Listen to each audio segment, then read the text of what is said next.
En 2009, elles sont 157 à avoir succombé sous les coups de leurs conjoints dans notre pays. La lutte contre la violence faite aux femmes a été déclarée grande cause nationale en 2010. L'Assemblée nationale examine depuis la semaine dernière une proposition de loi qui prévoit de renforcer l'arsenal législatif avec un certain nombre de mesures. Ce soir, sur ce plateau, pour nous en parler, Maître Simon Cohen, avocat au barreau de Toulouse. Bonsoir et merci d'avoir accepté notre invitation. Alors, première mesure, la mesure phare du texte qui est à l'étude à l'Assemblée nationale, la création d'une ordonnance de protection provisoire des victimes qui intervient en amont du dépôt de plainte. Qu'est-ce que ça veut dire? Ça veut dire qu'on va traiter, il va y avoir une prise en charge plus directe et plus rapide de ces victimes?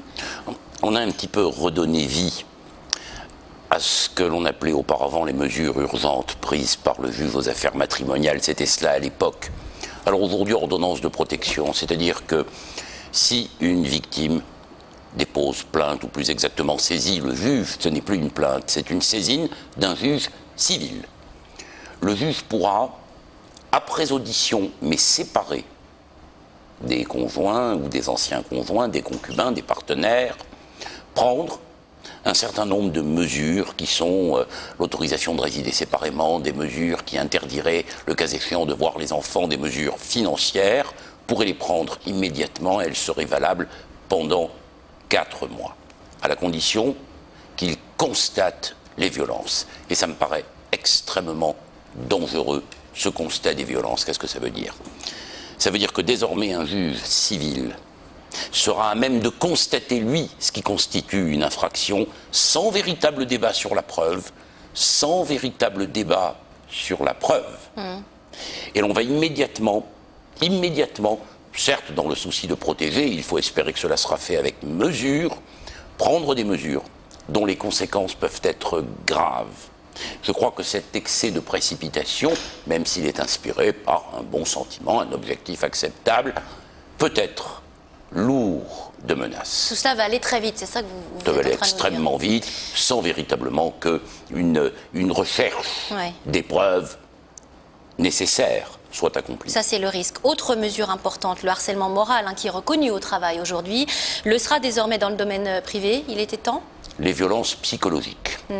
Alors, il était peut-être temps, mais je suis très hostile à toute infraction définie de manière suffisamment large pour qu'en réalité, elle ne soit plus posée et circonscrite dans ses contours par le législateur. Qu'est-ce que c'est, les violences psychologiques? Comment va-t-on le définir? Où Pression début morale. de tel? Pression morale. Qu'est-ce que ça signifie, pression morale? Est-ce que c'est une forme de chantage? Menaces. Auquel cas, les menaces, c'est réprimé par le texte. On n'avait pas un besoin d'inventer l'expression violence psychologique. Là, la difficulté est que l'état de droit impose que les infractions soient préalablement définies. Non pas qu'elles soient simplement silhouettées, esquissées, mais qu'elles soient définies. Si une expression fourre-tout, violence psychologique, devient constitutive d'un délit, alors le principe de l'égalité de la définition de l'infraction est remis en cause et la porte est ouverte aux interprétations. Sans compter les abus qui pourraient être faits de ces infractions fourre-tout. Je veux dire, lorsque le législateur énonce le vol et la soustraction frauduleuse de la chose d'autrui, chacun comprend. On constate un vol, il existe, il n'existe pas. Mais lorsque Une menace, l'on dit, on peut la constater sur menace, sur ça un peut mail, se constater, sur un SMS. mais c'était déjà réprimé, les menaces. Les menaces réitérées étaient réprimées. Mais lorsque l'on dit des violences, quelle qu'en soit la nature, seraient-elles psychologiques, on ouvre la porte, non seulement à l'appréciation subjective et non plus objective du juge, mais en même temps à la subjectivité de celui qui est l'objet de la violence psychologique. Les seuils de tolérance ne seront pas les mêmes pour chacun. Va-t-il falloir interpréter ou tenter d'interpréter une situation de manière objective? Va-t-il falloir au contraire entrer dans la subjectivité de chacun. Et si c'est entrer dans la subjectivité de chacun, va-t-on devoir prendre en compte la complexion des uns et des autres? Nous ne nous exprimons pas de la même manière. Certains sont plus enjoués, plus violents. Ça ne signifie pas nécessairement qu'ils souhaitent, qu'ils veuillent ou qu'ils tentent d'imposer une violence psychologique. Ce sont des infractions, c'était peut-être utile, mais dont le maniement est extrêmement dangereux. Ce sera laissé une fois de plus à la prudence. Il nous reste du très juge. très peu de temps. Il y a le recours au téléphone portable, Oui. le bracelet Oui. électronique. Oui. Tout cela est-il positif pour vous ou qu'est-ce qu'il aurait fallu faire finalement?